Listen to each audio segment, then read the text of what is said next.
12 tips para sa ikakaunlad ng iyong sarili. 1. Huwag mo isipin kung ano sasabihin ng iba, tandaan mo. Kahit anong gawin mong mabuti, may masasabi pa rin sila sa'yo. 2. Huwag mong i-focus ang sarili mo sa ibang tao, i-focus mo lagi ang sarili mo sa ikauunlad ng buhay mo kay Lord at sa pamilya mo.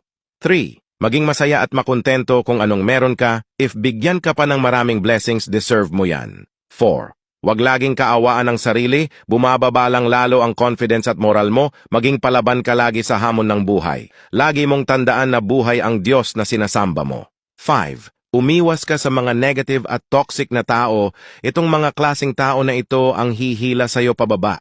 6. Huwag mong ikumpara ang sarili at buhay mo sa ibang tao, kung anuman nakamit niya maging masaya ka at alam mong makakamit mo rin yan. 7. Magbigay ka ng time sa sarili mo, need mo din mag-enjoy paminsan-minsan para ma-refresh ang isip mo. 8. Huwag mong gagawin agad or maniniwala kung anuman ang sinabi ng ibang tao sa'yo, lalo na kung ang dahilan nito ay para ma-impress lang sila sa'yo, sa huli ikaw din ang mahihirapan.